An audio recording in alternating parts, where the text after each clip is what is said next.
Most agents are stealing from their clients and they're starting to get caught. In this video, I'm going to share with you how the $1.8 billion claim in the NAR lawsuit court decision is one of the most accurate things that has ever happened and one of the best things that's ever happened for real estate agents. Now listen, hear me out before you get all upset in the comments down below, because I know this is a heated conversation. If you're a highly productive real estate agent, you are not the one stealing from your clients. Now, let me explain with you how most real estate agents are stealing from their clients. First of all, we have to understand the metrics of this industry. We know that over 87% of realtors fail in 1 to 2 years. It's been that metric for decades. But we also know of the 13% that stay in, only about 3% make multiple six figures, and they're the ones that treat this like a real business. Most agents only sell 4 to 6 homes a year. You heard me, 4 to 6 homes a year.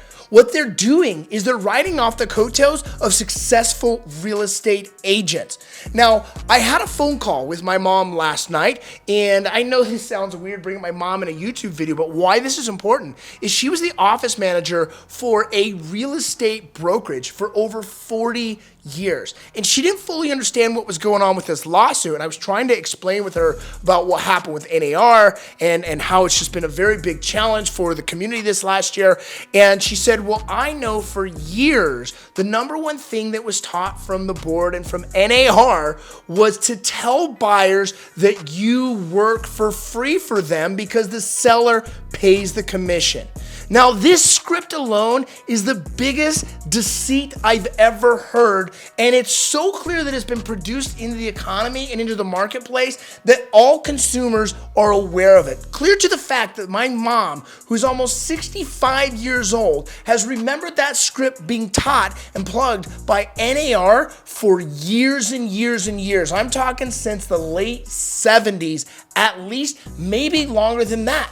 But what this really means is that we have created a culture for real estate agents to go ahead and simply lie to their clients and deceive. Well, you, my friend, you set the appointment, you go meet with the buyer, you go meet with the seller, you give an incredible presentation, and you say, here's what my fee is, sign here. You are not taking advantage of anyone. You're doing it the right way, and it's agents like you that are gonna crush it going forward in the real estate community.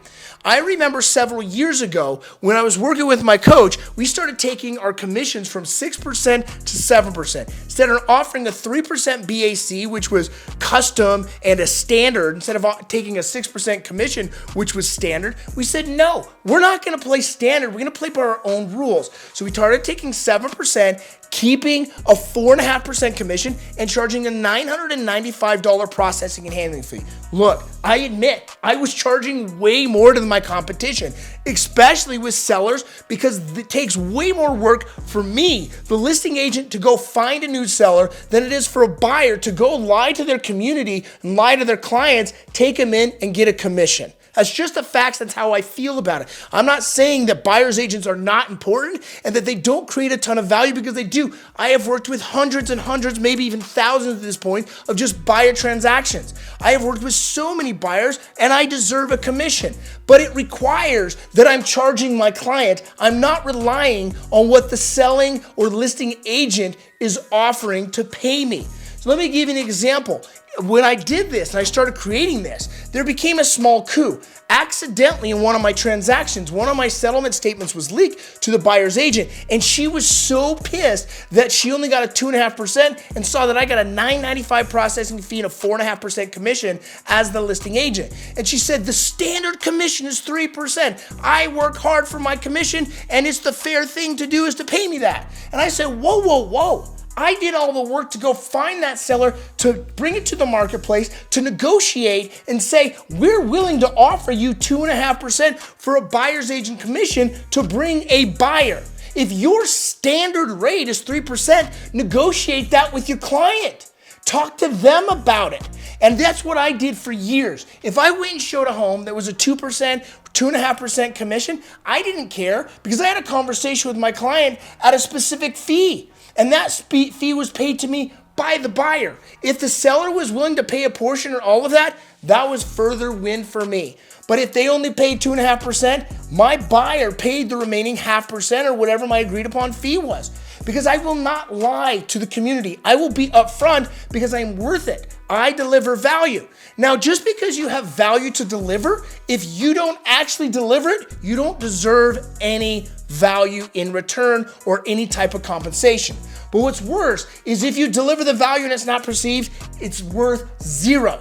What you have to learn to do is develop skills. So not only you deliver the value, but it's actually received and perceived. And you got to verify and clarify that they're seeing the value that you deliver. 50% of the value you deliver is all about perception, baby. And the way you increase your perception of value is you master your sales and communication skills. You learn to be direct. You learn to be honest. It's called selling with honesty. Give them all of the data. Give them all of the information.